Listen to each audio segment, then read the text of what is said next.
Hey everybody, Aaron here. Welcome back to another anime review. Today we are looking at the first episode of Drifters.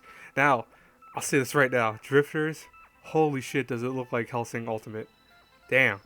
You know, as you know, this is made by the creators of Hellsing Ultimate, so it's not really surprising that it looks like that, but I had a look, I'm like, wait, while watching Hellsing Ultimate again, did I do something wrong here? It has such a Hellsing Ultimate vibe to it, which I'll say right now is one of the good things in terms of the animation for it. That's a good thing.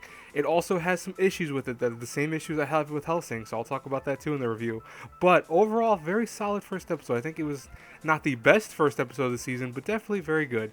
Now let's talk about what Drifters is, and I'm gonna give you guys really fast a kind of heads up. So I put out a Comic Con 2016 haul video like a little while ago, maybe an hour ago, probably maybe 2 hours ago from when I'm uploading this. I said I was very tired during that. Like I had very little sleep, and from there I still have very little sleep. So I do apologize if I flub words left or right or if I make mistakes here and there. So I'm gonna say that right now. But anyways, let's talk about what happened in the show. And I'll tell you right now, still, like I said, solid first episode. So we have the Battle of Sekigahara, excuse me. That's going. See right there, I made the mistake already. And we have Toshio, who's a warrior of the one state that's a very small province of it, and I think they're Satoma, I think it is, or something like that.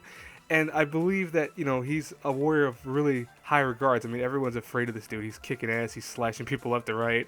I mean, they're so afraid of him that they actually call the leader Namasa, who actually is one of, if you go into the history lore, is one of the big heads up of the people.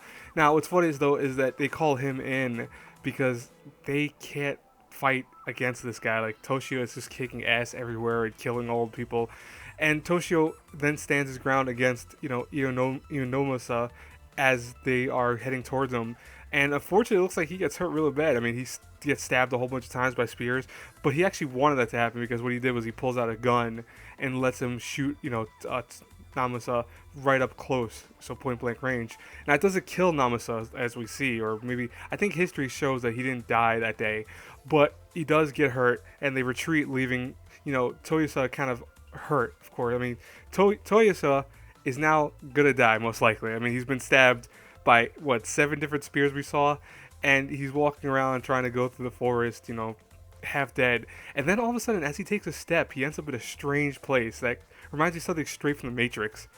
And we see this very, very weird place that he's at now all of a sudden. And he's looking ahead. He sees a whole bunch of doors to the right and left. And he also sees a man who's behind a counter with some creepy eyes. But if you watch Hellsing, you know what those eyes like. I mean, that's Hellsing always draws eyes like that. The creators of Hellsing always do eyes like that for some reason. But he looks at him and he's saying next to this is, I guess I want to presume this is like the passage world, like where you die and you go to, but I feel like there's a kind of stronger thing to it though. So he ends up looking at him, and Toyosa is ready to attack him because he doesn't know who this man is, and he ends up pushing him through using some kind of like weird force into a door, which then seals and launches Toyosa into a strange world where he's actually found and saved by 2 weird-eared creatures that look like elves. And they actually they bring him to a castle where they meet another person, and they said, "Oh, isn't he a drifter like you?" So we learn that this is the first time we hear the word drifters. So we're gonna learn more about that. And I'll explain in a second, but they bring him half dead, and luckily this person over here, I'm not gonna say their name because I forgot what it is off the top of my head. I think it's Nasa. Yeah, it's Nasa. There we go. Nasa over here saves him and heals him up because he's ordered by Oda. Yeah, the amazing Nobunaga Oda, Nobunaga Oda. Well, see, I have flubbing words left and right. I can't believe I'm doing that, but it's okay. I'm half asleep, and I got that. I got that out to you guys right away, so this way you're kind of expecting it. But Nobunaga Oda is a big figure in the Japanese culture and lore. If you do not know, he is one of the biggest generals. He was known as he has over 30,000 different nicknames because he was considered very evil. He was considered very maniacal. He was very smart. He was a whole bunch of things. I'm not gonna get into whole details. I know a lot of Japanese lore from the old days because I used to read a lot of stuff about samurais when I was younger. But yeah, he meets Nobunaga Oda, but in Toya's time, and I'm going to call him Toya because it's easier for me to say. Toya, who is our main character, he says Nobunaga Oda's been dead for 18 years, but Nobunaga Oda goes, "I've been dead for a year and a half." So we then learn also from NASA that person's been dead for 400 years. So they are, even though they're in the same place, and time seems like it's running normally on one side, it's not running the same on the other side. So for him, it might have been only a year and a half that's passed, but it's been for Toyo's time period 18 years that have passed.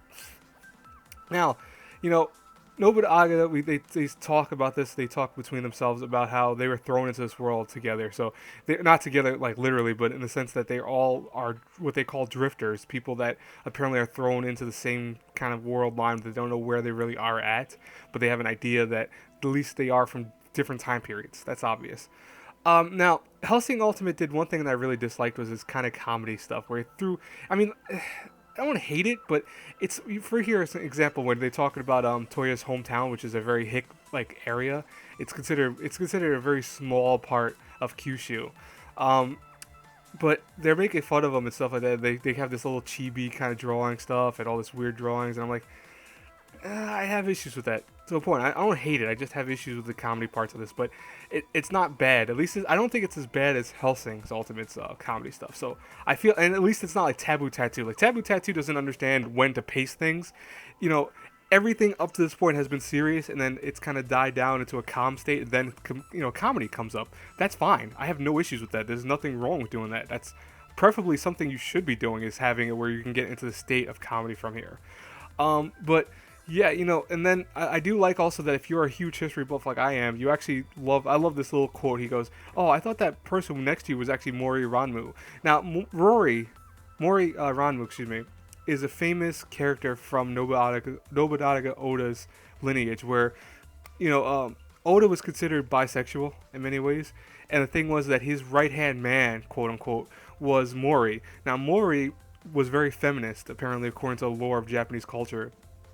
So much so that people used to confuse him as a girl, which, if you guys listen to the podcast I was in with the Okataku A team, like always, what was funny is I talked about that because I'm like, this dude does not look like a dude. It looks like a girl. I mean, there are times where, of course, it is a dude. You can obviously tell, but there are a lot of times where they do that on purpose to show you as like a girl, excuse me, to show you that feminist kind of culture. And the thing is that Mori was considered in Nobunaga Oda's time period a feminine person. So that I like how they threw that little history lesson in there for everyone. I mean, they don't tell you that, but I like how if you know your history, you know that. So, that's one of the comedy aspects I don't mind too much.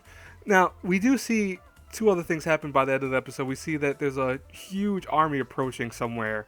We don't know exactly where. We also see that there are people watching the drifters right now who are also apparently drifters. So that's very interesting. I'm going to presume that all these people meet up. It looks like there are warriors that are both